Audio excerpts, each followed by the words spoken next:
தம்பி ரொம்ப முக்கியமாக பார்க்க வேண்டியது என்னென்னா, விஜயினுடைய கடைசி படம் ஜனநாயகன் 9ஆம் தேதி ரிலீஸ் பண்ணி ஒரு 2 வாரம் பொங்கல் ஹாலிடேஸை மொத்தமாகவே அவங்க கலெக்ட் பண்ணி எடுக்கணும்னு பார்த்தாங்க. மேக்ஸிமம் கலெக்ஷன் பண்ணணும்னு நினச்சாங்க. இது விஜயோட கடைசி படம்னால அது ரெக்கார்ட் பிரேக்கிங் கலெக்ஷன் பண்ணணும். இது வரைக்கும் விஜய் பண்ண படம் பண்ண கலெக்ஷனை தாண்டி ஒரு கலெக்ஷன் பண்ணணும் அப்படின்னு நினச்சாங்க. ஆனால் அது நடக்க முடியாத சூழ்நிலை இங்கே உருவாயிடுச்சு. 14ஆம் தேதி ஆல்ரெடி வரதா முன்னாடி இருந்தபடி பார்த்தீங்கன்னா கூட ஒரு 5 நாள் 1000 தேட்டரில் ஜனநாயகன் ஓடும். அப்போ கூட ஒரு பெரிய கலெக்ஷன் வரும்.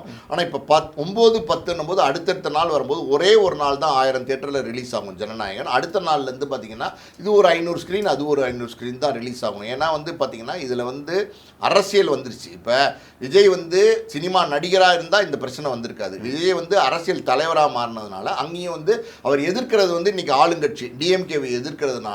அவர் ஒரு எதிர்ப்பு காட்டும் போது பதிலுக்கு அவங்க ஒரு எதிர்ப்பை காட்ட தானே செய்வாங்க. அதாவது நேரடியான எதிர்ப்பு காட்டாட்ட கூட மறைமுகமான எதிர்ப்பு அவங்க காட்ட தொடங்கிட்டாங்க. அப்படிதான், அதுதான் உண்மை. அதனால தான் அவங்க பராசக்தியை அடுத்த நாளே 10ஆம் தேதியே ரிலீஸ் பண்ணுறாங்க. ஸோ அப்படி இருக்கும்போது பாதி 1000 தேட்டரில் முதல் நாள் ரிலீஸ் ஆகிற ஜனநாயகன் அடுத்த நாள்லேருந்து பாதியாக மாறிடும். 500 தேட்டராக மாறிடும், இல்லை 550 450 தேட்டராக மாறிடும். அப்படி இருக்கும்போது அவங்க நினச்ச கலெக்ஷனை அடைய முடியாது. தேட்டர் அப்படின்னும் போது ஒரு நாள் மட்டும்தான் 1000 ஸ்க்ரீன்ஸ் கொடுக்க முடியும். அதுதான் சாத்தியக்கூறு. ஏன்னா இருக்கிறது 1200 ஸ்க்ரீன்ஸ் தான் இருக்குது.